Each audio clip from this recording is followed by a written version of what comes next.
Very good afternoon, everybody around Australia or around the world. I'm back. It's been a long fucking time, 3 months.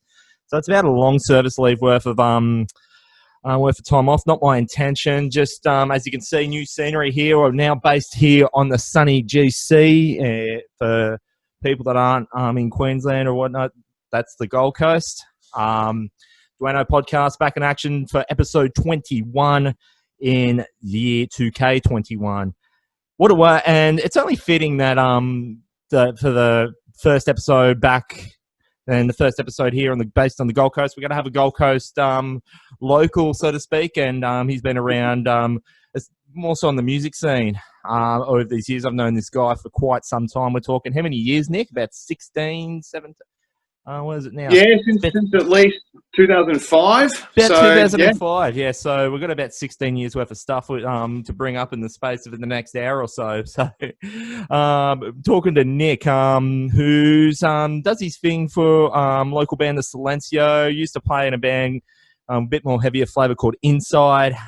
So if you're in that alternative music sound, the Gold Coast, you would have seen this guy do the business. Nick, you were just telling me off air, you had to get a COVID test not long ago. Yeah, like day before yesterday. Wife and I got tested. Yeah. Yeah. So, and you're with the right thing to do. And you're like my misso at the moment, who unfortunately, like a lot of people, I guess, on the Gold Coast at the moment, that spent a bit of time in Brisbane during that, that last week or so. So you're technically in lockdown at the moment till tomorrow.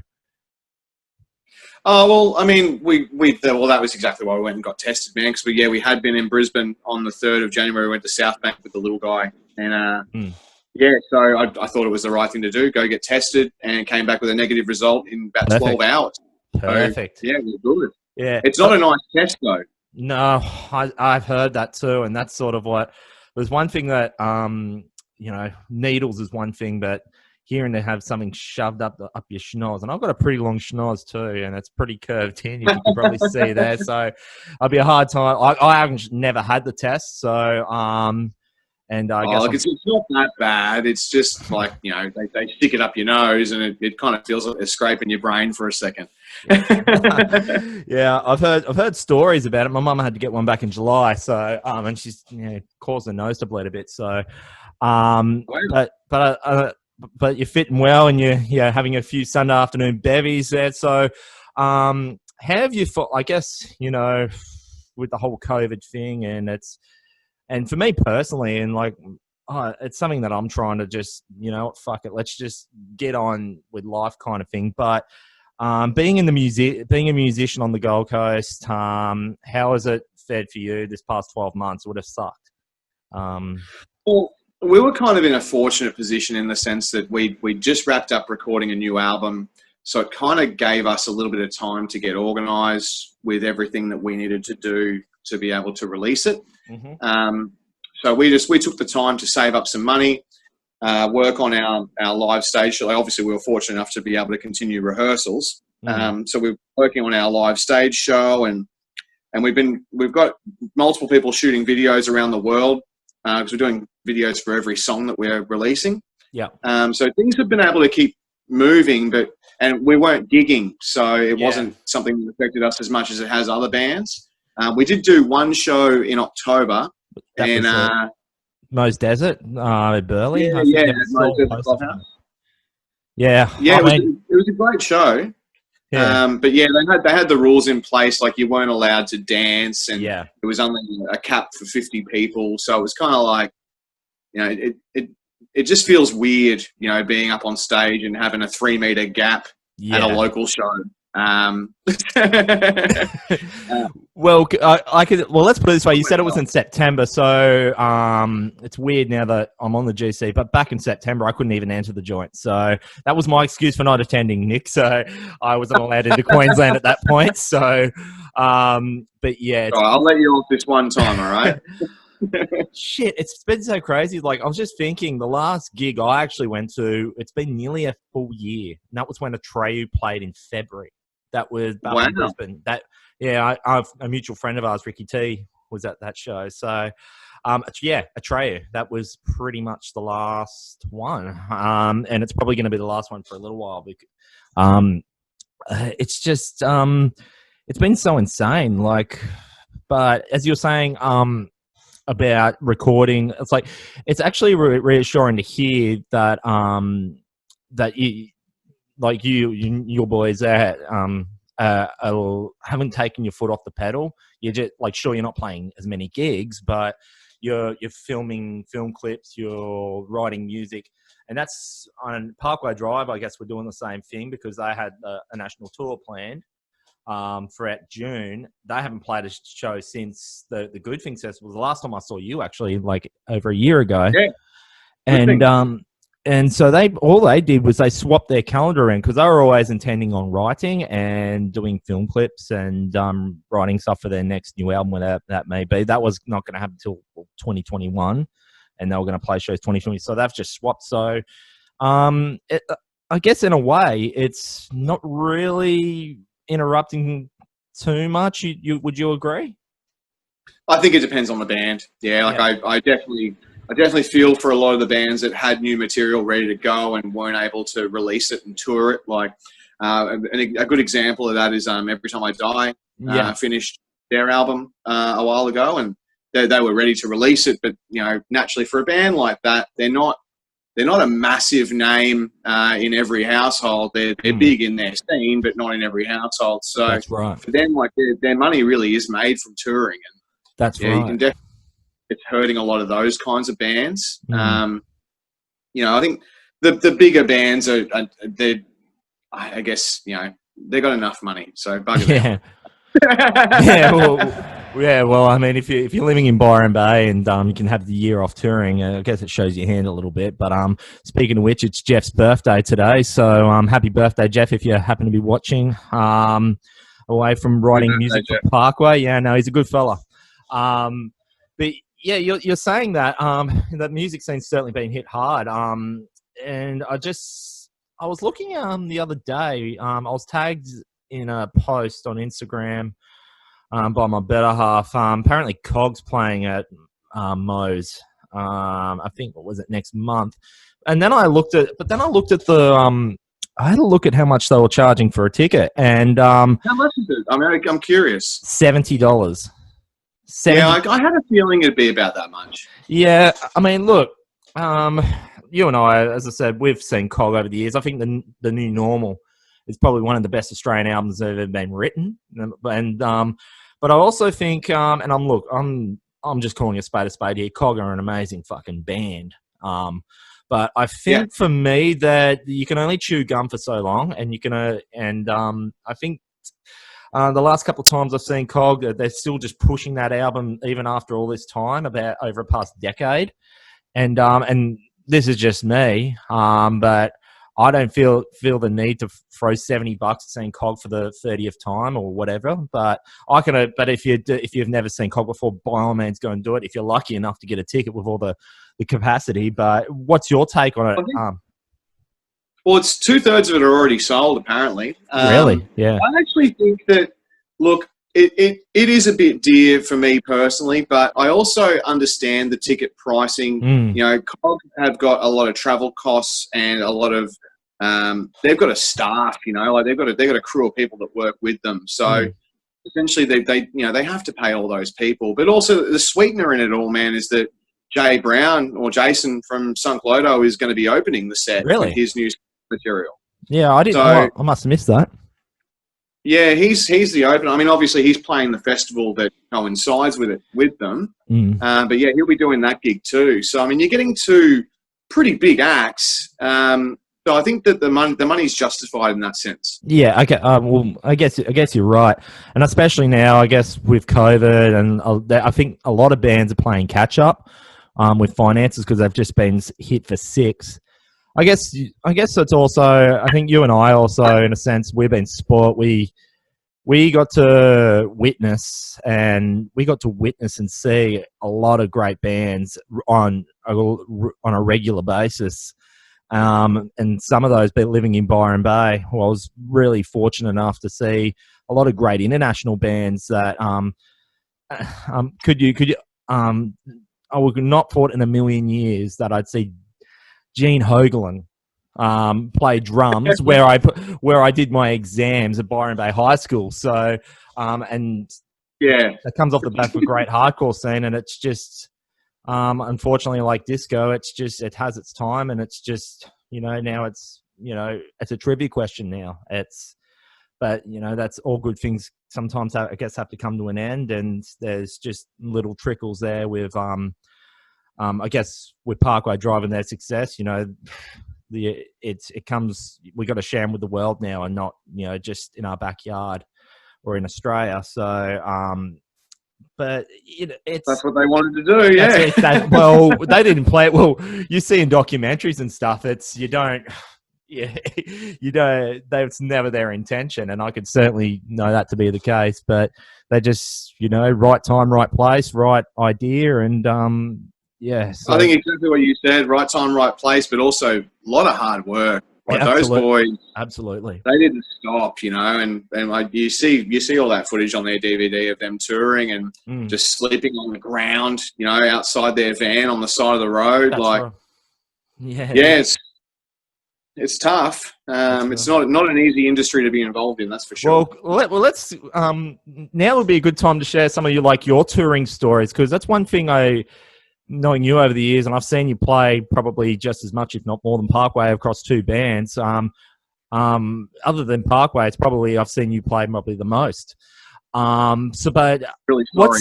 So is it?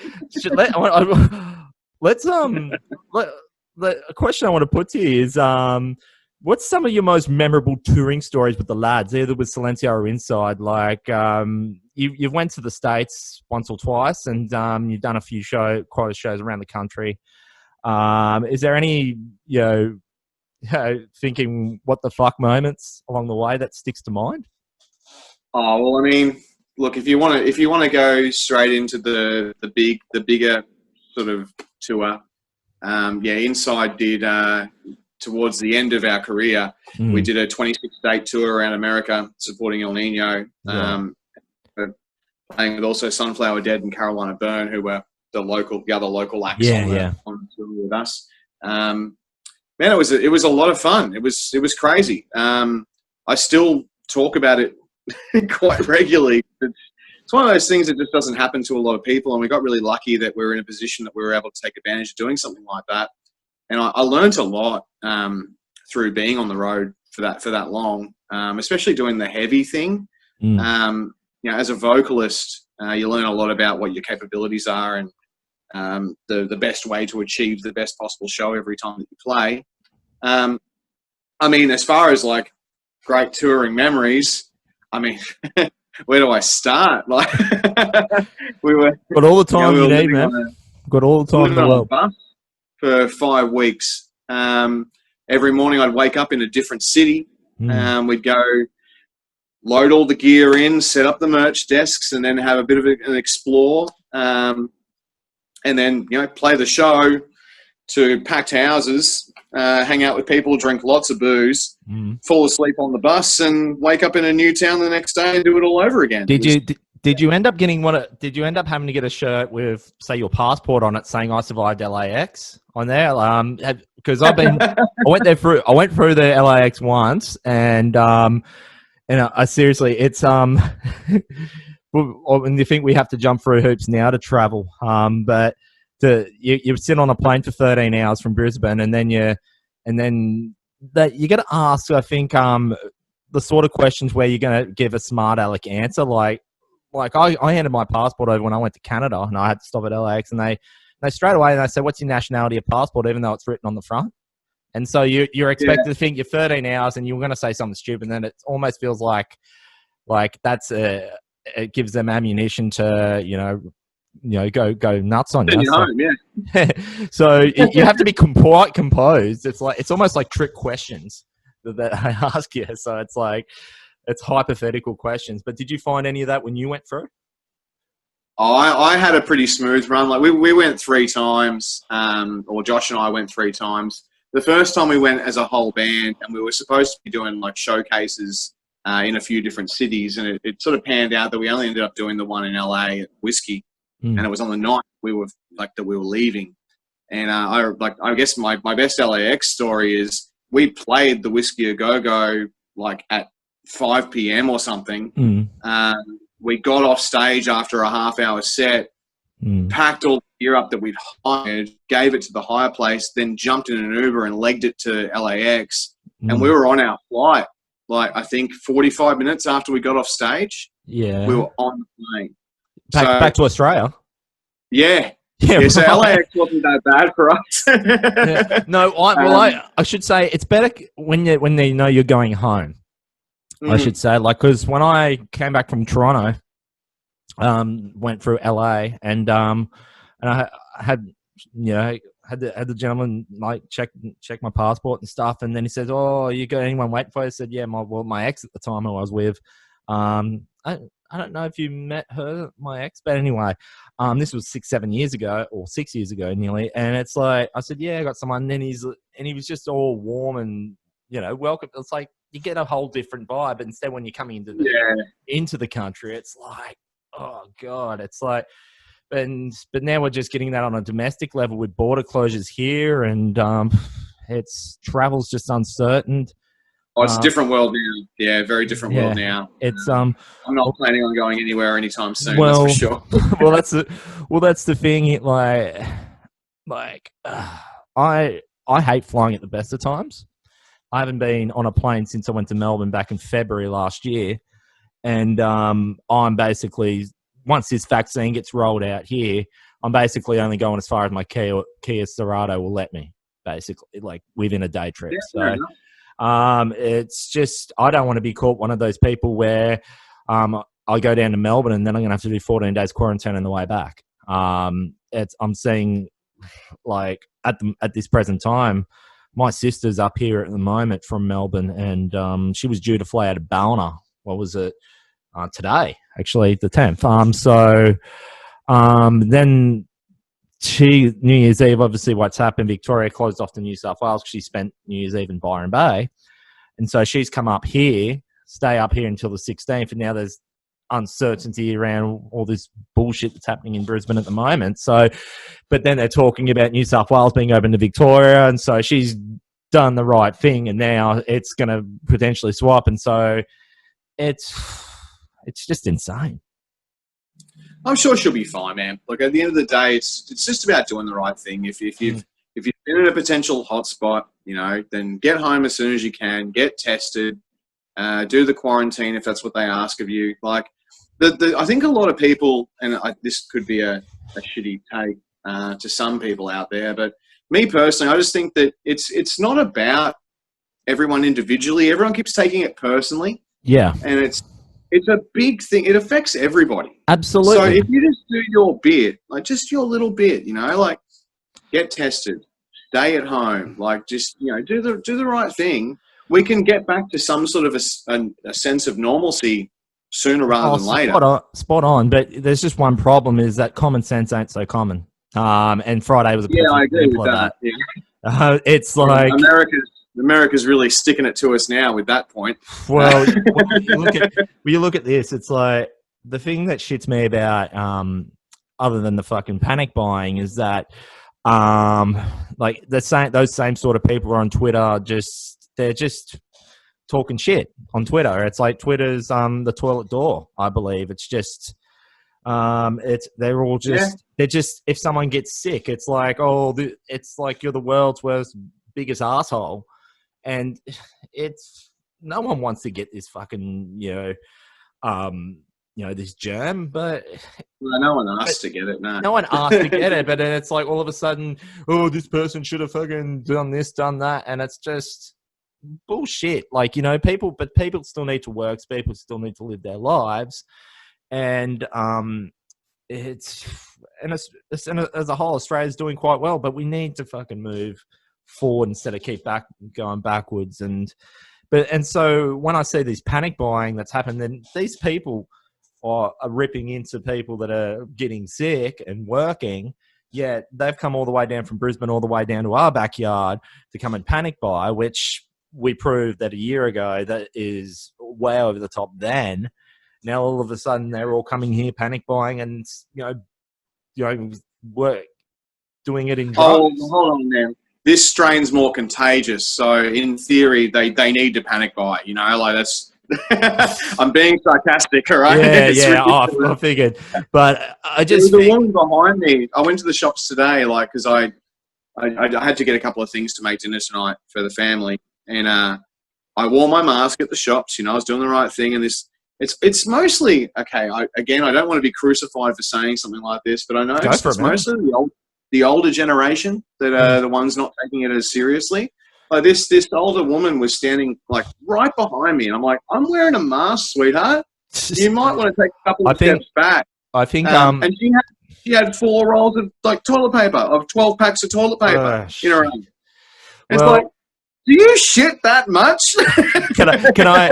Well, it's probably good. Well, I have a theory to say something here, Nick. Is that if you're buying that much toilet paper, guess you're full of something. So you guess you're full of yeah, you're that full of shit. You're that full of shit because you need that much toilet paper, and that's what it is. That's no dig at anyone personally. That's just if you're panic buying at this far into the race, then I'm sorry, you're just you're full of it. So, Yeah.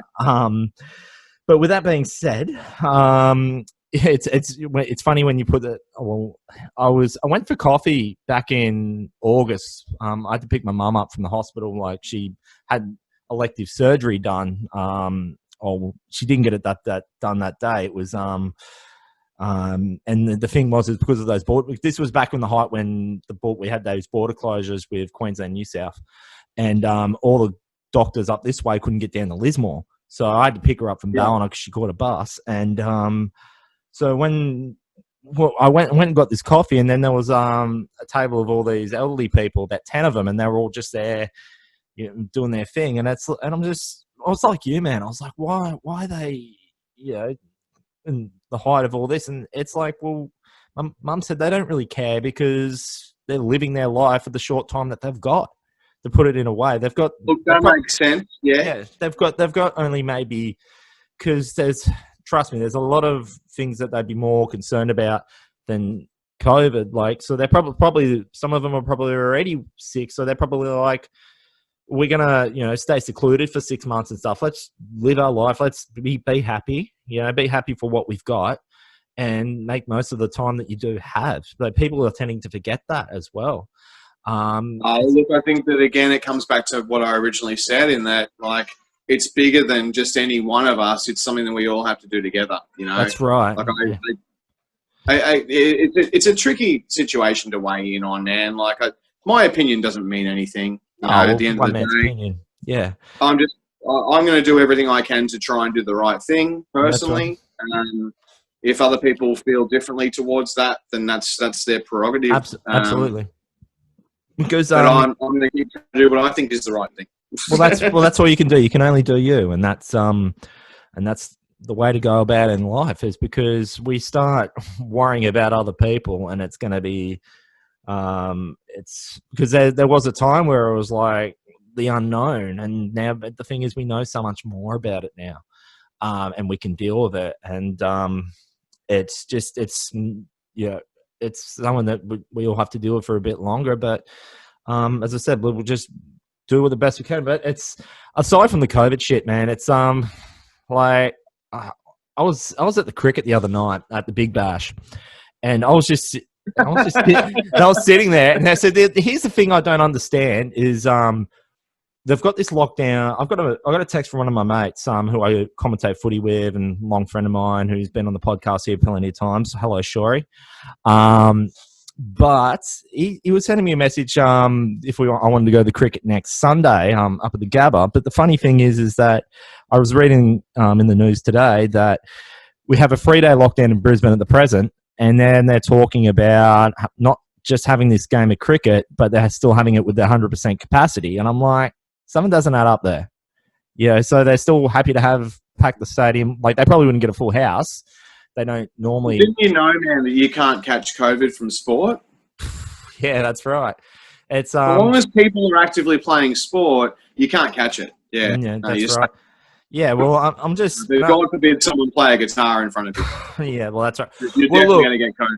Well, I guess it's more to do. But I was sitting, it's like, even prior to COVID, I was just like, I was at this at the Big Bash the other night at Metricon, and I'm surrounded by all these people, and it's like I'm instantly getting like this, so little bit of social anxiety running through. And this is something that sort of just came in before COVID, because I think I might even said this to you when we were at the festival last year, and crowds are just shitting me because everyone's running their own race and everyone's full of piss and full of, and then I had this guy in front of me. You got bogans, but you also got hipsters. But this guy was like a hipster bogan. So like he was dressed like a hipster, had the black felt hat, had Byron Bay written all over him, had the twirly moustache, blah, blah, blah. Byron Bay written all over him. Byron Bay written all over, and I know that for a fact. And he was cheering on every time a ball was being hit, right? And I saw him whisper to his mates who were pretty more switched on with cricket, whispering saying, I don't know any of the rules. And I'm like, and he's just cheering on and I'm just thinking, shit, am I going to have to be around this guy for the next 2020, next, few hours? I'm just like, and then I had this other guy behind me claiming he, like, cricket brings out a different demographic, man. It's like, brings out like your diehards who, like, the kids who are dressed head to toe in full cricket kit, the hipsters, and they bring out the kind of people that claim to have had breakfast with Shane Warne or Murph Hughes. And it's like, and I'm just thinking, oh shit, this is a bit too much for me. But also, man, I'm thinking with concerts too. It's, I'm thinking the best thing that's happened with COVID is, I guess, and look, it's probably me getting old, man, but I sort of like it having the sit down set up where it's like people aren't moving around, bashing into each other, kind of thing. Look, that's probably me being old, but I'm just thinking. Oh, it's an each to their own kind of thing. I'm honest. When I go see a big band, like the last big band I saw, we took my old man to go see Tool. Yeah. In February last year, I think it was. But that was because my old man and I saw Tool together in 2001 in Sydney. So it was like almost 20 years later, I took him to see Tool again, and it was seated like. But I don't want to be in a mosh pit for someone like Tool. Like, that's right. I want to sit back and see the show. Like I saw the Roger Waters Pink Floyd show a while back with my old man. Same deal, man. Sit down, take in the whole thing. That's right. But it does depend on the show, Like if I was to go see, I saw Converge last year, and I was up the fucking front, man. Oh, speaking of Converge, do you remember that time when you and I saw him back in 2010? Like, Dylan was driving. Yeah, that was back in those. But see, I thought I might share this story with you because this just to show that once upon a time I was one of those crazy bastards who were in the mosh pit. I've got scars over my face. I know. Yeah, you would have seen me, but I know who you are. Oh yeah, so I have war stories to tell, but at the same time, it's like there was a time and a place, and my age don't fit it no more in the demographic, so I just sit on the sidelines now. But Converge, that was a fucking crazy night. Like I remember Dylan picked us up, and Nathan. If you any of the metalheads watching this now, check out A Secret Death. They're still. They're not really around anymore, but you can. They were one of the not around anymore. One of the great bands on the Gold Coast. You've shared the stage and shared a few other things with, no doubt, with Nathan over the years. So need to get him on here too. Now that I think about it, but I remember we went. Corner, mate. Hey, he's only around the corner. I'll have to get him on. We'll get him on. But I remember that show because you guys were backseat drinking, and I was conservative, because I remember not getting home from Byron until about 4 a.m. and I had to work at 6 a.m. So I basically had fuck all sleep. But I remember after that show, after all the craziness, we basically Dylan did a lap around Brisbane because Nathan was giving us see if you can recall this. He was giving us basically a tour of his life the early portions of his life in South Brisbane. Like we drove past the hospital, and he said, oh, there was this hotel in Brisbane. He said that his parents met there, and certain things happened. Can you do? I don't remember. You got a great memory, man. Like I don't know. Oh, but he was in fine. I was hammered. I just seen like one of my favorite bands. He was in fine form. I remember he was like saying like, like. Anyway, I'll save it. I'll have to get him on there, and I'll see if he can remember it. But he was telling all this funny shit that happened about on a certain pool table in some pub in South Brisbane, out in the fucking West End. But sounds about right. I can't recall. I'm sorry. Oh man, but I mean, the other one of the crazy things. So you were talking about like any like America, like when you went touring in America and stuff. So, what's some of the highlights can you recall when playing more so in Australia, the scene there? Because you played in a band like Inside, which were, let's get straight, fucking heavy. Then you moved into Silenco, which is a bit more, chilled out, alternative, acoustic. How did you find, like, that's pretty much two different demographics that you're playing to? So how do you find one over the other? Well, I mean, to be honest with you, right, when I was growing up listening to music, like I was always really into the rock stuff. And when I was like 14, going on 15, I started jamming with some guys and basically figured out that I could scream. And then I got lumped into the metal category, even though, like, at the time I wasn't into metal. I do have an appreciation for metal now, but I'm such a snob, man. Like, it's got to be good for me to like it, which sounds shitty, but I don't know. I'm particular. But I mean, like, I was never the heavy guy. Like, that was never my thing. Silencio actually existed before Inside did. I was actually going to say that. Like, I remember you mentioning something about that, something in the surface, Silencio, in the early days of Inside, and then it sort of was a thing. I toyed with it for years, man. I had two different lineups before it became the band that it's become, but it was always a solo thing. I always it was a solo thing for years. I did a few gigs here and there. Once I started doing Inside, it gave me a bit more credibility on the local scene to be able to really try and go for it. Yeah. And I think it was just prior to us doing the US tour with Inside that I was actually in the studio with Silencio recording the first album. Yeah. Like the first real album. Yeah, I think I remember that. Down in Adelaide. Yeah. With Jimmy from Secret Death. Like well, there you go. Yeah, so it was kind of one of those things that I always bounced, like, and I always kind of felt at home with the rock stuff. Yeah. The metal stuff, because I didn't like every single metal band that came through. I always felt like I was on the outskirts a little bit. I don't know. It's kind of hard to explain. It's funny how, like, people find their way to metal, though. I'll give you two examples. Like Randy Blythe from Lamb of God. He was a punk rock guy, like a full blown punk rock guy. Never listened to metal, and he's one of the fucking harshest vocalists out there for Lamb of God. And it's if you don't look for it, you won't tend to find how it all comes about. It's like everyone has a way of finding their way to where their end game is.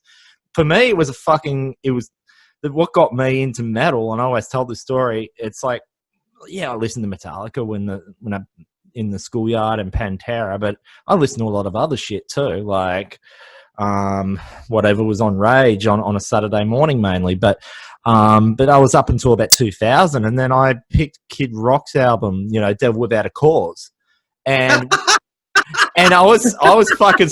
That's what got me into. Well, it's because at the time, it wasn't so much the music; it was the fact that he was an outsider, and that's what attracted me to it. The fact he was an outsider, like he was, and it's like, who the fuck is this guy?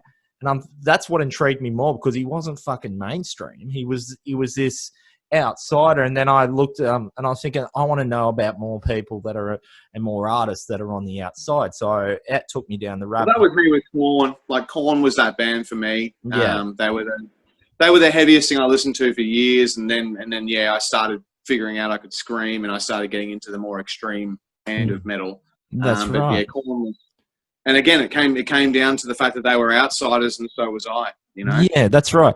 So then all of a sudden, then Rammstein came into the fold. Like I picked when I was 16, and then that's when the hardcore scene in Byron Bay started picking up, about 2001, 2, 3 ish. And then all my mates were all listening to all like Raised Fist and Earth Crisis and all those hardcore bands, and that didn't like Evergreen Terrace as well. And so that event, hardcore didn't really click to me straight away, you know, because I was more wanting to know about metal and all that kind of stuff until Hatebreed came out and Killswitch came out, and then I listened to all that kind of stuff, and then Bleeding Through came out, and I picked up a Bleeding Through album in 2003, and 2 years later I'm seeing him at the fucking high school, and then it all just went down it all just flowed down, and then branched out even further and further, and then punk rock came into my catalogue, which like I fucking hated punk rock when I was a kid, you know, like I didn't hate it, but I like a lot of the bands were just, a lot of the surfies were listening to that, and I'm anything but a surfy. So very big difference between pop punk and punk. That's right, yeah. But they'll like I'm probably going to get alienated here, but a lot of they call them skegs. That's what some of these they call them skegs, and I was just wasn't really a fan of the skegs. And I just thought, well, if they like that, I'm not going to like it, kind of thing. And so that was just. But I mean, they're all right now. And so it's punk rock music. I fucking love it now. But it's just funny how like you get from one end of the fence to the other, and there's not really a direct link. So it's always interesting. And like even Parkway Drive now, they were not the biggest fans of metal to begin with, and now they're like basically writing out of Rammstein's playbook, especially with the pyrotechnics. Yeah, I can see that, I guess. Yeah. It's very much so. Their stage presence is very much a Rammstein show, but I guess, as I said, it's funny how you go from one thing not liking it. So one thing I even learned, even back in the early days, is that you got to keep an open mind to things. You have to keep an open mind. You close your mind, and look, without going into the full like rabbit hole with say politics and all that kind of stuff, that we could be for 2-3 hours on about that. But you got to keep an open mind with the rest of with anything, you know. Otherwise you're just going to be caught in this little box, and you're only just going to think one ideology. And if you still feel the same after expanding what's out there, fair enough, you know. Everyone's going to have a different, you know, thing to say and a belief. I think for me, man, it just comes down to good songwriting. Like that's literally that makes a band for me. If a band can write a good song, then you've got me. They also have to have a good singer. I'm a singer, so I listen to the vocals first. The only band that I let get away with that is Converge. He's not a great singer. I was gonna say that. They're one of my favorite bands of all time, but it's because I love the band. Like.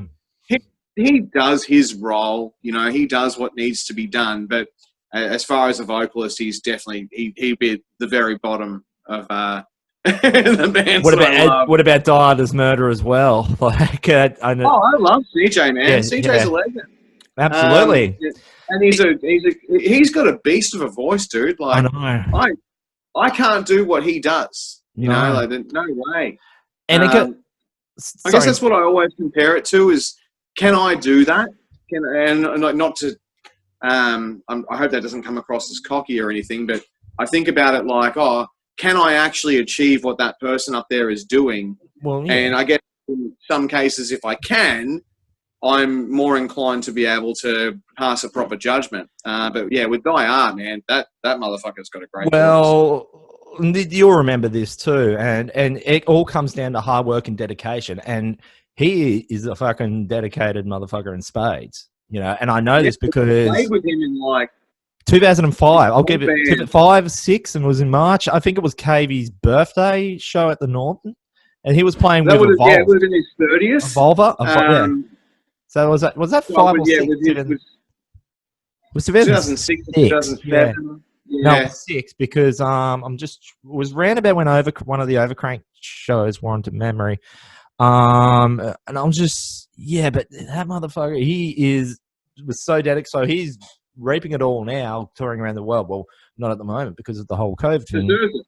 Yeah, but But they deserve it. They've worked really hard. I remember they were supporting you guys at the Northern, and they were guitarists down, and they travelled up from Sydney. Like other lesser bands would have just pulled the pin right there and there. They would have said, "Nah, fuck it, not coming up from Sydney." And they drove 12 hours, and it was a longer trip back in those days, with a guitarist short, and boom, went up on stage, played in front of about maybe 10 people. And because it was 2 weeks beforehand, we played with them in Sydney at the Metro Theatre. It was their album launch, so it was their tour for their album launch. Yeah. I'll never forget that gig, man. I'm pretty sure we were touring for Hate, the first album, and before us was Hospital the Musical, which is now totally Unicorn. They opened the set. Yeah. Then we played, and then Evolver, which was CJ's band at the time, played. They had 2 vocalists. I remember that. Yeah, I actually remember that. And it was fucking crazy. I just remember the whole night. I was so excited about these other bands that we were playing with. Yeah. I didn't get that all the time with every gig we did. Because when you're touring a lot and playing a lot of shows, you see a lot of really average bands, unfortunately. Yeah. But that was one of those runs where all the bands were really good, and it made you want to up your game. When you got on stage, it was like, yeah, we've got to be really fucking good tonight to shine. Oh, and you look back on it now, though, and you don't know it at the time, but you look back on it now and seeing how all these bands have. So Evolver, I actually saw them that and one other time up in Zilmere, up in Brisbane, because they went and did the whole metalcore route for a while. And the funny thing was, I remember seeing CJ at a show up at Zilmere. He was playing with Evolver, but Died as Murder and In Heart's Wake were on the same bill, and now those 2 bands went on to do some big things. Right. And so he played Died. I've got footage of it there somewhere. I've still got all that shitload of footage sitting over. I didn't realise there was a crossover. I thought that Evolver, he just did the Die Art thing. No. He wasn't in Die Art at the time, but Die as Murder was playing. They had a different vocal. Oh, okay. Yeah, so I don't know if the Red Shore played that. I don't think they did. But it was them. That era. And then to think that all those bands were in the same room at that time, and now they've all gone to do big things. And then you look at, say, we were talking about Cog earlier, but Cog and Carnival, that same year, were playing shows, and it was basically what a beer would cost you now in tickets, or 2 beers. So it was $15. It's like the first gig I ever played with Inside Dude was supporting Cog on the New Normal tour at the Sunny Coast. Yeah, it was literally like us. We played in the middle of the bill somewhere, right? Cog was the headliner.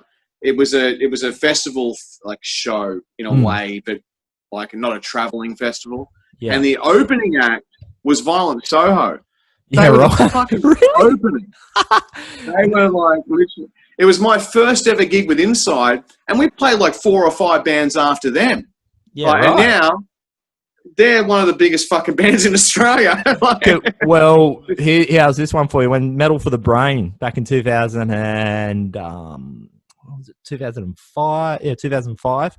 And this just reflects on how bands, if you really put in your effort, it gets paid in the big end. And Parkway Drive, they were on that Metal for the Brain tour, and they played in Perth, all the way in WA the night before Brisbane.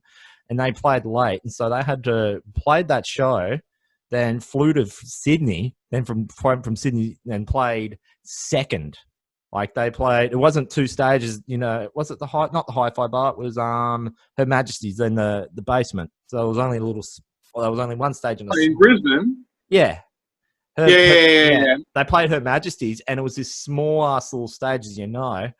And there was about 12 bands, mainly a lot of bands from Brisbane, like Chapunga, I think played. I'm trying to think who else from Brisbane, but it was a very, like they had, like bands from Sydney and Melbourne. I'm trying to remember who played, like Frank and Bach Days and all those bands. But Parkway Drive played second on the back of playing in Perth all the way, like less than 24 hours before, played second, and then all these other bands which are well and truly now RIP'd. And who would have thought? Like now that they're like one of the biggest fucking band showman hard work pays off. Yeah. There was only one band that they were smart, man. Like I think, like I was having a conversation the other day with somebody about like, they were in the right place at the right time and hard work. Like I said earlier, like. But they had Adam D do that Killing with a Smile album. And like that was just, you can't fucking time something like that better. Yeah. Like they literally tracked that album with him when Killswitch was on the rise. And they were able to grab that coattail and then make it their own. Like now I think arguably they're probably even a bigger band than them. Yeah. Well, I'm hoping every time. I'm hoping every time I die, because that's actually the one gig at the moment which I'm committed to going to, because I had my ticket ready for the show in June. It obviously got cancelled. They're booked for July 1. I'm hoping every time I die and Hatebreed can make it. I'm thinking, well, it's even a question now if even Parkway plays it. More just if this border bullshit keeps happening. I'm thinking the Brisbane show will happen because of where they're based. You'd think. That would happen, but I'm predicting it might be. I think Hatebreed and Every Time I Die. Or nothing thing, man. Yeah, I don't think that they'll just do the one show. I think it'll be like a couple of local bands or something. And then they might have to move the show to somewhere where more people can sit.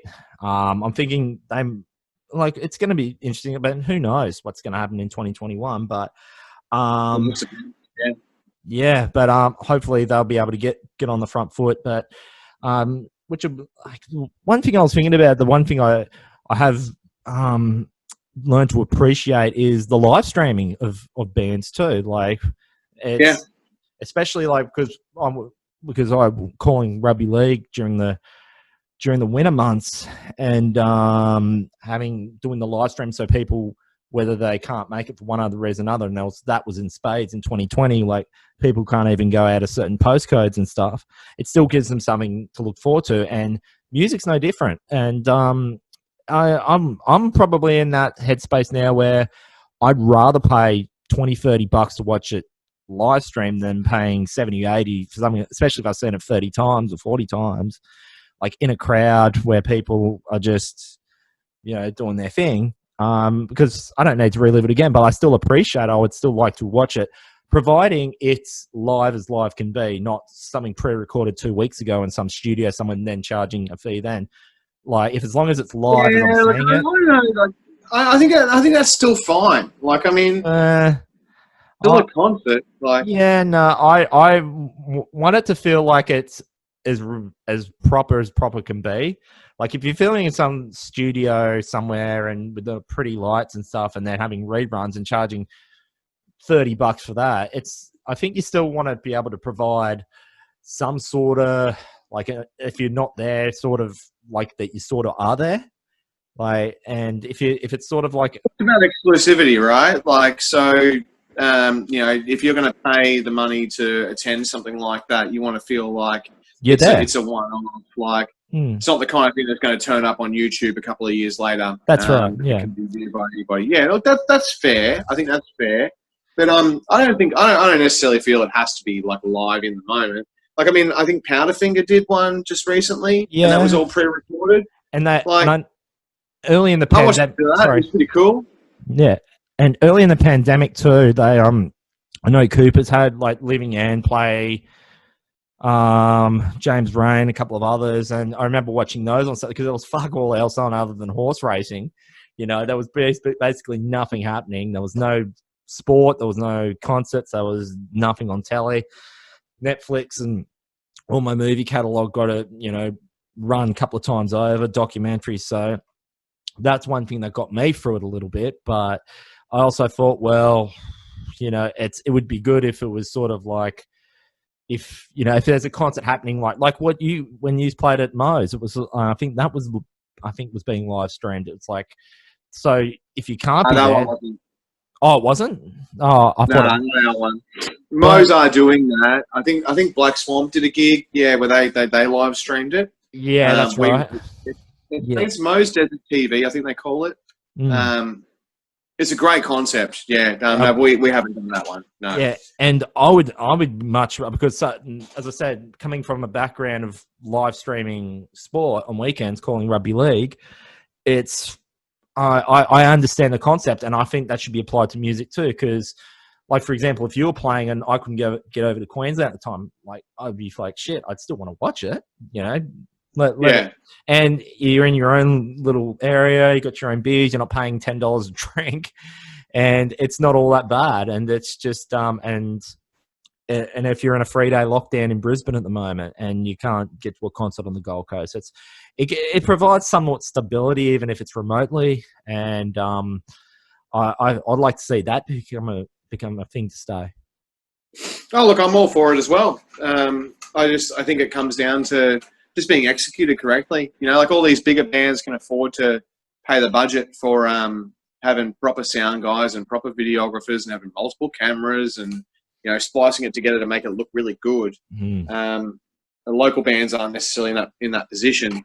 But Mo's are definitely providing a service for something like that.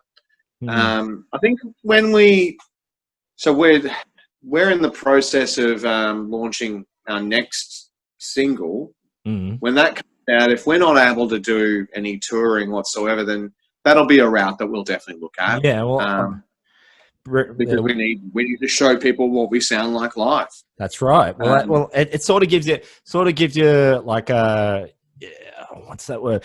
Because a lot of times when we see a lot of gigs, especially when you're discovering new bands, it's like there's a lot of unknowns. Like when you and I would be going to concerts and stuff, we didn't have YouTube, YouTube was only just started coming around. Social media wasn't as high as it was. So you're seeing a lot of bands for the first time, and you're hearing about them for the first time. And so you're discovering and you're paying money and you're thinking, oh, this band was fucking shit. And then this one, I've discovered some lifelong bands also by this way, and just seeing them for the first time thinking, shit, they're red hot.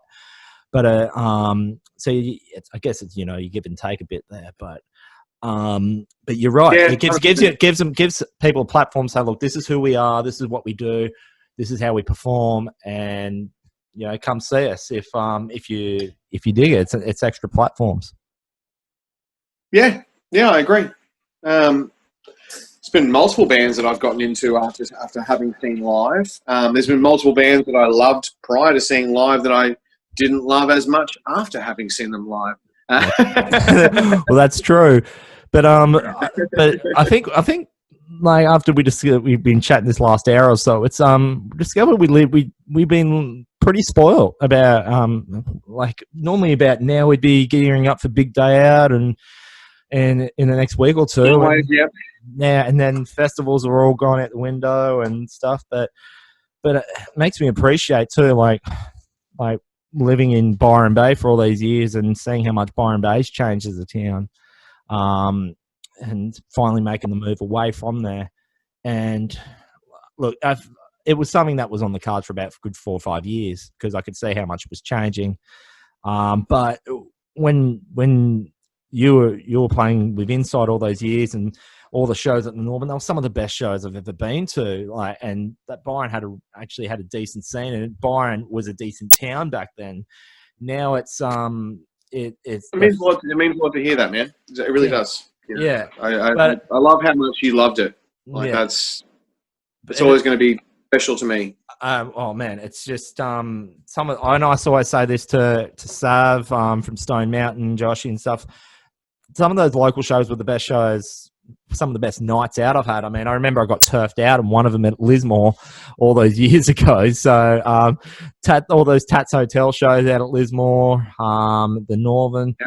But it's sort of sad in a way, and it's probably not so much just the music scene. It's just Byron as a town now is just, I think, well and truly sold out to what it's trying to be. Personally, someone that's lived there, Byron is an image town only. They try and be something that they're not. Like you look at it, they like everyone. I think it's overrated in the sense that they want to try and paint it as this hippie town, but it's not a hippie town. It's anything but a hippie town. Byron Bay is one of the only towns in Australia, if not the only town, that charges parking to the locals. You know, you have to pay $50 a year to get a sticker, and which I think is absurd. Not even the Gold Coast here does that. But I think the Gold Coast charges you to park anywhere, man. Anyway, so they make more money out of that. Yeah. So for me, it's like, and they're really sucking. It's now there. And what was the last straw for me was how much they're really, not literally, but rolling out the red carpet for the A-listers and the influencers, and basically it's now mini Hollywood. Like, you got Wahlberg's there now, Nicole Kidman's there, Hemsworth, and they're doing anything they can to accommodate for those kind of people, and like basically screw you to the locals, in the sense that they're finally, after about 10 years, finally building a bypass, and the one alternative road can't be used because Nicole Kidman wants to shoot down on that road, shoot in that area. So they've cut that off so she can scratch her back, kind of thing. And I'm just thinking, well, is she shooting on Parkway Drive though? No. But am I surprised? Am I surprised? No. As I said, I saw this coming about the last 4 or 5 years, but it's funny, right? Like, I was in Sydney in January of last year, and like we were visiting like a friend of ours that does the Triple J stuff, Kieran Lyons, and he was like, he took us for a tour, you know, around his apartment, and he lived like a floor below Al Stewart from Home and Away. Really? And then he's like in his balcony, and he's like, yeah, that's Nicole Kidman and Keith Urban's place. Oh, I was like, okay, right. So they've just got places everywhere, man. Like, then Byron's a beautiful place. Of course, celebrities want to live there. But the thing is, though, and I had to spend a lot of time in the Tweed Shire during that Queensland New South Wales border closed back in August, because my partner couldn't come down to Byron, I couldn't come up this way, so we were sort of had to spend our weekends in Tweed. And that was the other thing with COVID, is that, and I've said this in a lot of my podcasts, so especially during when I was covering the footy last year, but COVID's forced us to go and explore local and explore your surroundings and explore all these beautiful places. Like, I'd never been to Fingal Head before this all kicked off, and rarely spent time in Cabarita and Kingscliff, Salt Village, and those are the beautiful places. And yeah, sure, you need to have a bit of a bankroll to live there, but I will take that over the 2020 version of Byron Bay in any day of the week. You know, it's not as. At least it's hard for me to comment. I don't know. I haven't been to Byron for a long time, man. Yeah, you're not missing much, and it's just it's gone to the doghouse. It really has. It's a town. It's like because they're trying to be something that they're not. They have this hippie image, and it's not. It's just you're paying for parking. You're paying a week's wage to have breakfast, and it's not even very good, you know, compared to say Gold Coast. But it's like Gold Coast, it is what it is, you know. It's going to Gold Coast. Oh, there's a lot of tourist traps on the Gold Coast too, bro. Yeah, Gold Coast. Gold Coast has been doing that for long before Byron was. But one thing I have discovered since settling in up here is it's very demographic. Like, people, like, I haven't been as far south as Southport very often. I think I covered boxing. I did boxing back in November at the QT. That was the first time I've been south of Southport since I've been here. I haven't been there. I think I've been there. I live in Southport. I know. So you're really just down the road from me too. And it's like, but look, now that we're all settled in, podcast is on, man. We'll be catching up. Look at that. Oh, mate. I'm going to party at your place. I'm coming over. We're gonna have to have a party.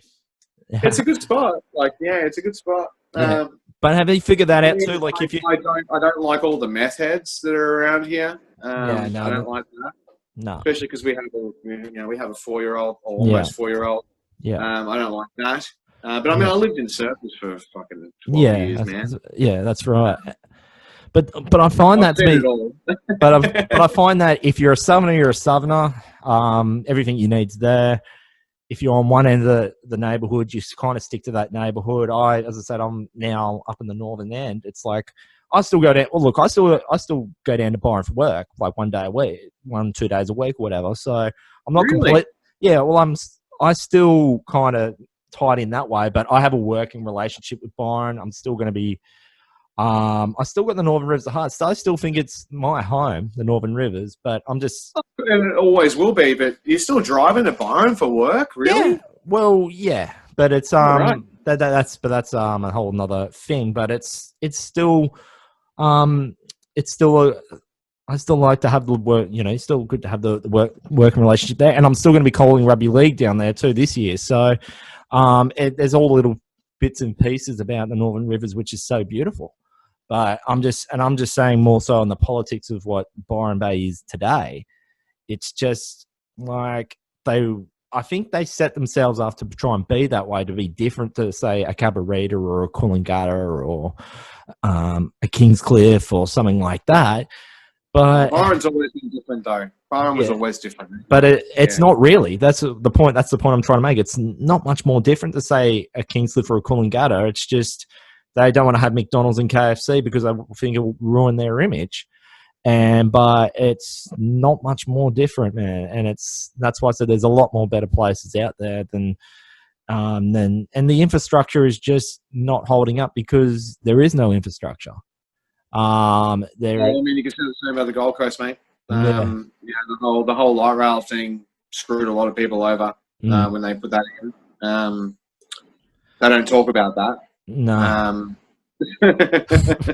Well, I mean, the light rail has been there for 30 years closed down. I'll tell you something though. That light rail was pretty handy when they had that Surfers Paradise show on the beachfront year before last when Living M played there, catching that light rail out there. And I'll tell you what though, it's on the way back.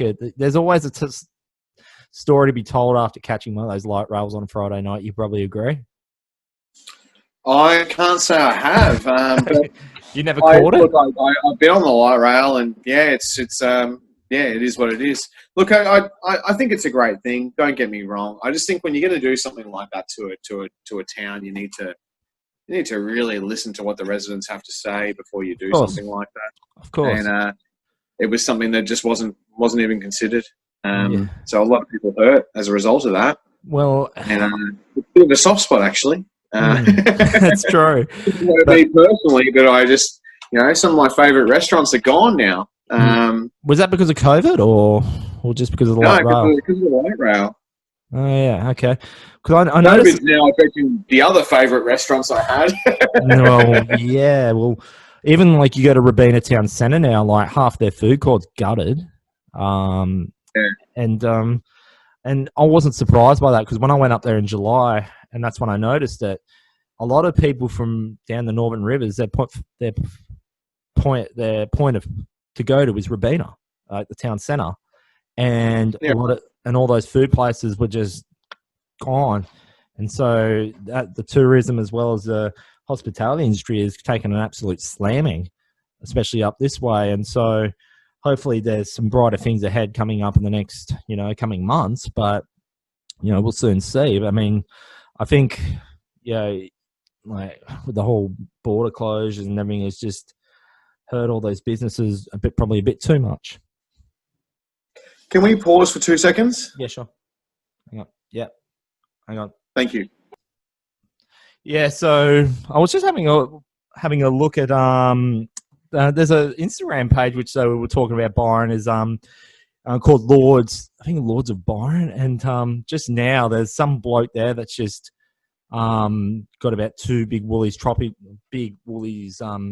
load full of toilet paper. So just proves my point about certain individuals, you know. So as I said, you know, if that person's probably got a couple of gold stars on the Twitter front anyway, which explains a lot. I'm just curious to know why toilet paper is the first thing to go.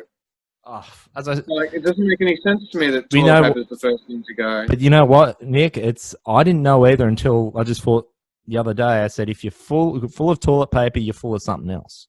You know? Oh, yeah, that makes sense. But I mean, you have to eat food to shit. So I don't know. I just think that maybe the food should go first. Well, let's put it this way. Science wasn't exactly my strongest subject in school, but you don't have to be good at science to know that food makes you shit. I was all right at PE, I guess, but how many Coopers is that today, Nick? Have I got you on the Coopers greens today, mate? I'm always on the Coopers greens, mate. Hashtag Coopers sponsorship, please. Well, you know what? There's an idea, because Coopers were talking about. I was talking before about the Coopers when they were doing the live streams of the concerts. Maybe that's an idea of the Silenco. Then you basically right now we can use the DUANE podcast as a preview with all the amount of Coopers that you're smashing. Man, we've been tagging Cooper's sponsorship for about 2 years now. Yeah. In every single Silenco post. And yeah, we're still they're yet to comment. And you know what? They're getting a fucking free plug out of all this. So, look, I don't, mate. I basically have. Mate. It's the only beer I really like. You know. What about Black Ops? Oh, look, it's not bad. It's all right. I'm a Cooper's guy. Well, you know what? They don't sell Coopers down the road. Like, I'm just down the road from the Black Ops Brewery, so staggering distance. So you'll meet there one Sunday afternoon, my friend, at the Black Hoppy. Yeah, hey, I'll hit it up for sure, bro. Like, yeah, by all means. Yeah, I don't mind. I don't mind a crafty. I don't mind it. As soon as you start putting passion fruit in beer, you lost me. It's like the worst. What's the worst beer you ever drank? Worst beer I ever drank. Shit, I don't know, man. There's been quite a few. I'll give you an idea. It's a Stone and Wood beer. It's called. You're saying passion fruit. They have this beer called the Stone. They just call it the Stone beer. So it's like a dark colored beer. So it's basically coffee aroma mixed with whatever else they put in it. And we went to the fit. Me and Steph went to the their thing last year though. What was it called? But anyway, Alex Leahy and all that played. And Lisa Hunt played as well. And we went through, and they give you like a cat, like a bottle top or something. Then you redeem it, and it only just got released, and so and it was just this dark beer, and I had 2 sips of it. It was just a warm Guinness, except laced with coffee, and it was the only beer. It was free, and it was the only beer I couldn't finish. It was just no. And coffee and beer are my 2 favorite drinks to drink, especially on a Sunday. They don't go together. No, certainly don't. And some things just aren't meant to be together. You know, they're just not meant to happen. I love coffee and beer as well. But like, I'm a fussy beer drinker anyway, man. I never used to drink beer. Fussy beer. Yeah, fussy beer drinker, fussy muso. Yeah, whatever. You don't drink. I'm a hard person to please. Well, look, you don't look like a fussy person, though, Nick. You're certainly not a fussy person on the surface of things, but you know what? Anyone that knows me will tell you I'm pretty fussy. I know, but there's a saying, Nick. There's one saying in life, and I live with it to a T. Is you don't know much of it. You might not know much about art, but you know what you like. So, touche. Yeah. That's how it goes. There you go. That's me. Guilty as charged. So looking ahead, I know there's still some uncertainty. We'll wrap this up. But looking ahead, where do you see the Silenco heading in the next little bit? I know you're talking about riding and stuff. Well, we got some exciting stuff actually happening. So we just got a video back last night that was shot in Japan for our next single that's going to be coming out very soon. And then we've got another video that was shot in Scotland that's going to be wrapped up by the end of the year. By the end of the month. And then we've got reshot. Essentially, right, we wrote an album of 10 songs. 2 of them are out. So there's 8 more to go. Every song is getting its own proper release treatment. You know, it's getting a video, it's getting its own artwork, it's going to get a proper run, like PR and everything. And then by the end of it, we're already writing the next album. We're 4 songs deep into the next album. We're just trying to keep up with the fact that nowadays bands don't just put an album out and tour for a couple of years and then put another album out, tour for a couple of years. It seems to be that it's all about one song at a time. So that's what we're trying to concentrate on. We are still writing in an album sense. Yeah. So each song makes up part of an album for us old schoolers that prefer albums. That's right, yeah. But we have to go with the times, man. Yeah, but I'm really excited about the stuff we're writing. It's just been us just working really hard, man, on getting better. And I might have a secret little trick up my sleeve too that may have joined a heavy band recently. Okay. It's about as much as I can say. And can I just say something though? I was just having a little giggle to myself just there, and I'm just seeing that you're wearing a beanie, you got your new tash out. I'm starting to think, is it not a? It looks just on the surface there. Is it a G.G. Allen covers band by chance? You got the beanie and the mo, man. I'm just thinking that's G.G. Allen. So hopefully you're not. I'm gonna have to change my whole look. That's not what I'm going for. Oh, mate, it's like we were talking about punk rock and stuff before, but yeah. The mustache fluctuates. The mustache, it comes and goes, and at the moment it's here. Yeah. It could go tomorrow, man. I'm not attached. I'm not attached to this. Oh, well, look, don't make me change your mind because, you know, but G.G. Allen, I mean, that's really going down the underground there. We're talking about outlaws. He's about as outlaw as you can get. I've got the beanie on because I didn't do my hair today. Well, I've got my hat on because my hair is ready to be cut tomorrow, and it's just, you know, my hat hair is absolutely shocking at the moment, and I'm balding and all that. So that's basically where I'm the same. You know, you wear a fucking hat. No one knows. We're all good here. Joys of being in your mid-30s, eh? If I took my hat off, if I took the beanie off, I've just got curly, unmanageable hair. Yeah, preaching to the fucking choir.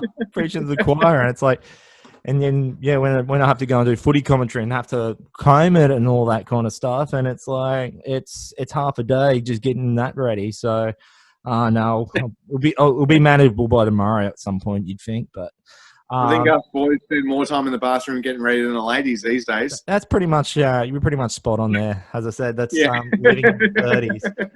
Mate, I'll tell you what, we're going to have to do this again sometime. And I had this idea that we could go with is, like, you know, I've just had, because I keep it, I'm a bit of someone that likes to keep record of everything. And I've just had a look at the other day, and I might have even mentioned this in the podcast. I've attended 999 concerts. Yeah, I don't doubt that. One of 1,000. And I think I might have... I would have thought you would have seen more. No, 999. And I was hoping to do the 1,000. And like, back in 2013, 14, I was thinking I'm pretty close to my 1,000th at that point. And that just did not come. Just didn't come. And the 1,000th show has to be something pretty fucking special. I know, right? that's why I sort of like, well, let's put it this way: if I get to go to Parkway, Hatebreed, who are my second favorite band, and every time I die, I'll like Metallica was supposed to come here, and I'm like, but I'm like you now, man. I'm getting pretty picky about what I choose to see and where I see it, because I've either seen it all before or the demographics just changing. I'll forever go and turn up to a Metallica concert, but it's just, you know, the influx of pricing with gigs and a lot of bands. Like the worst thing that ever happened, and I thought this was a good thing before I did it, but now it turned out to be one of the worst things I've done, is that when Soundwave got really shit hot, like back when, yeah, you could have done it twice. I did do it twice. Yeah, me too. Yeah, Brisbane and Melbourne, and so I sort of cut the bands in half. But then there was still a few bands I saw twice. Yeah, but there was still a few bands I saw again. And with the exception of Hatebreed, who played different sets, a lot of the bands played the same sets, but that's pretty much what bands do, man. Yeah, I understand that's normal, but a lot of bands were also, it was like they kept to a script. Like they were saying the same thing between certain songs and saying it, and like Race Fist actually caught me by surprise. Like they were saying, "Oh, it's very cold in Sweden." And they said it after this song and this song, and I'm like, "Well, you're following a script." And I'm just thinking, I didn't fucking fly down all the way to Melbourne to see something I could have just, on YouTube and stuff. And so that sort of made me think, well, I don't need to go and spend hundreds of dollars every time to see the same thing. But then that's a fair statement. Yeah. Yeah. So it's like, if you've seen if you've seen the same show many a time, you don't need to pay money to see it again. So I guess if that didn't happen, I probably would have kept into it a bit longer. But also, though, there's just bands that are special. Like Hatebreed always put on a different show so I saw them 3 times in 1 week, and it was a different set each time. Metallica does it, so it's probably why they're my 2 favorite bands. But at the same time, it's like it's a different show each time. Like Parkway changed their show up, so I'm more wanting to see that. Like, give me something different. Give me something different when you pay your money. Give me something different to something from the last time. Yeah, look, it makes sense. Yeah, I agree with that. Yeah. I do also understand the mentality of a band rehearsing. Oh, sure. Like a set, but you can't have the same talking points. Like, things have to be personable. Like if you're playing a gig and there's some dude out there with his shirt off running amok, say something about that. And be in the moment. It doesn't have to be, oh, it's cold back in Sweden. Like, yeah, we know it's fucking cold in Sweden, dude. we need to know. We need to see. I'm waiting for the next Blood Duster to come back. Like King Parrot was sort of like that, but then they kind of. King Parrot is the next Blood Duster. I think that they have that feel about them. I think they were, but I think they've sort of. I'm not saying they've gone mainstream. I'm not saying that, but I think they're kind of getting a bit big to be like Blood Dust. Blood Dust were always like that band that would. Well, Blood Dust never got big. They never got big. Well, they played Big Day Out, but they didn't want to be big. They just played the crummiest places in Melbourne. And what a joke. Yeah. And what a way to go out. They played their last show at the Corner Hotel in Melbourne. I was actually going to fly down for it, but missed out on tickets. The tickets were $6.66. $6. Yeah, I saw that. So, but I've never ever seen a dull Blood Duster show, and so I hope for one day that I'm probably more wishful thinking, but that's what I mean. It doesn't have to be the big band. It could just be something that's just like, I need to see something that I haven't seen, and I think that's I've sort of run my race with it a bit. From what I'm seeing, there's not really much. You'd be lucky just to go and see a heavy band anytime now, but when you do, it's sort of like, well, we've caught you and I especially have caught probably the glory years of that, where there would be club shows every Friday, Saturday night in Brisbane, if not the Gold Coast, and now it's not to say it won't happen again, bro. It's not to say it won't happen again. I mean, my wife and I have tickets to go see Faith No More when they come out in 2022. It's been pushed to 2022. I did have tickets for Norma Jean. That's been cancelled, and as a result of the way the singer's been acting on social media lately, I'm not a big fan at the moment. But yeah, there'll be plenty more big gigs to come, dude. It'll happen. It's just going to take some time. As long as everyone does the right thing and we all buckle down and try and do the right thing, it will happen again. Absolutely, but otherwise, look, live streaming is a fucking great solution. Absolutely. As I said, like I see that from the back end and the front end. I'm doing the footy, and so and that also takes up a bit of time too in winter too, because I'm do that every week. I'm back in preseason as of next month, so and so my weekends there are going to be tied up doing that. I mean, look, that's that's just the fact of life, but. As I said, I've still got plenty. I need to put up some more of those cracking shows that I filmed over the years as well. Like, is that? I think that's heaps, gold. dude. That's just as weight in gold. You got shows I played I've never seen. Well, we'll have to get it. We'll have to get them up there for you, man. And we'll go. As I said, the idea that I had, I got a bit sidetracked. The idea I have to do, we have to do this chat again.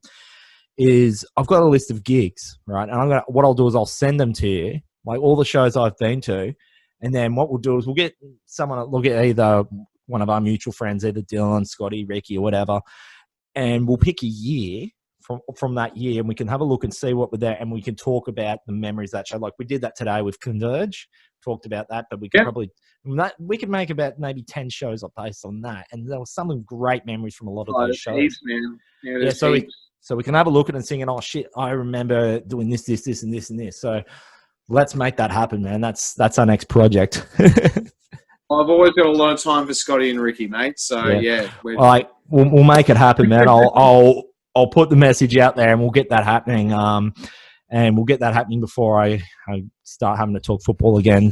Back in coming April, so back doing the weekly podcast on that front. But so anyway, Nick, so like keep a good work. Doing the thing with Silenco, and guess also being the poster boy for Coopers. I could see. You pretty much ripped through half a cart in the last hour and a half. There you go. So Coopers, if you're watching, get that man on the. And his fellows from the but before we go too, I want to add this one in there too. I recall that one of the last times I've seen you play down in Melbourne, you must have been probably the only band to play at 3 a.m. in St Kilda and live to tell about it. Yeah. Especially that gig. That was, I remember, that was like it reminded me of a scene out of Roadhouse. So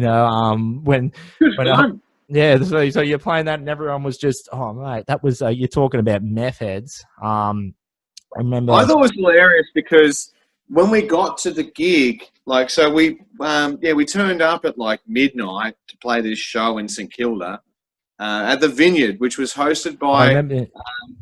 Forgive me if I mispronounce this, but Mark Entwistle.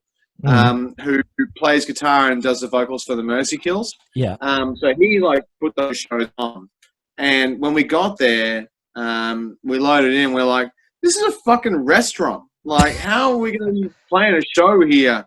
And he's like, oh, don't worry, man, don't worry, rock and roll. And like that's totally like how he is, which is so great. I love that about him. And yeah, so we got like we were loading in and getting ready or whatever, and I remember going to the bar to get a beer. I got a beer and I walked away, and this chick like bumped into me and spilled my beer all over me, and she was like, not even sorry. Like, she was just like, fuck you, okay. And then like we got up to play after her band, and straight afterwards she's like, I'm so sorry about spilling your beer on you. It's like, so what, because I play in a band, you're sorry? Yeah. Like, you weren't sorry before, but now you're sorry. Okay, that's just who you are. But at the time as well, we were running that big gag that we used to do with the Silenco, where you're all in the fluoro paints and stuff. Yeah. And I stopped doing that for Kurt's mental health, like, because it's always been a joke. I love Kurt. He's one of my favorite people in the whole world. Why am I telling him to go fuck himself in front of his crowd every night? Like, that's not right. Yeah. You shouldn't do that. I remember like we were halfway through our set, and some chick like she came up side stage and said to Kurt, "Are you all right? Like, your singer keeps ripping on you." I think I got footage of that gig there too. Now I remember, but I remember that that was like 2:30 in the morning. You guys kicked off, And I actually, fucking late, yeah. yeah, and I remember having some. I'm trying to remember before you played. I remember getting into some argument with some fucking random. With Nutty. Yeah, with Nutty. You Do you and Nutty remember that? didn't go Yeah, on. she said she was like asking me Nutty for from the weed. head case. Hey, I'm giving him a shout out. yeah, Nutty. So, but there was this random that rocked up, and she was asking me for weed or something. I think, or something like that. And I just told her like, "What makes you think?" I think that we went along that lines, and she thought, "It's like, it's," and then It yeah, just went from a restaurant to this like crazy show. yeah, it Like was. that. Like, Yeah, and that's what I mean. It's like not like St Kilda can be, you know, like an up and down place at the best of times, but at 3 a.m, it's yeah. Well, that's certainly an experience. That's one for the scrapbook. Let's put it that way. well, my last little sentiment towards that show was, right, we were loaded out, we were all done, and we wanted another beer, right? So I walked back in, and I said to Mark, I was like, "Hey man, can we get some roadies?" And he was like, "Sure, I'll help you lug gear." It's like, no, not that kind of roadie. Yeah, I want some beers, man. And security had to explain it to him because he was that hammered that he didn't understand. yeah, that's right. But it was a Well, fucking great night. you got to remember, like Melbourne's got their own different language down there. That's why, like, they call it, yeah. So that doesn't part of it doesn't surprise me. But I remember when I used to work, during schoolies, and I'd be selling. I used to, sell stock. I'd get schoolies asking me for a deck of Winnie Blues instead of a packet. They call it a deck, and then they call pots, and well, I think it's the same in Queensland here, but they don't have schooners. They have pints. So you think, well, for fuck's sakes, we all live in the same country. Can't we just stick to one sort of lingo? But it's is what it is. Oh man, I'm not going to say grouse. All right, it's not happening. I'm not using that term. All right, Yeah. So if we can't agree, then we just have to keep it separate. That's exactly right. I guess it's wherever you are. I suppose you got to respect the lingo of the land. I guess, but that's a discussion for another day. All right, man. We'll wrap it up there. So, Nick, mate, been a long time between chats. Yeah, now we're all set it up. We'll have to catch up for a few Coopers, no doubt, and we'll tee up another episode soon. Sounds good, bro. Big love. And I love what you're doing, man. Thank you so much. Mate, it's people like you that make me do what I'm doing. So thank you even more so. So that was Nick from the Silenco. Well, it was quite the discussion there. We'll do that all again. Once again, DUANE podcast is back in action. So head over to Instagram, like the page, and check all the action there on either YouTube, or if you prefer to listen in audio form, this is all also up on Spotify as well as iTunes and wherever you get all your podcasts. Next podcast will be coming up soon in the coming days, or if not week. But until then, enjoy the rest of your week. And if you're in lockdown anywhere around this country or around the world, stay safe. 2021, I promise, will be a better year ahead, no doubt. Until then, have a good week, and until the next episode of DUANE podcast, bye now.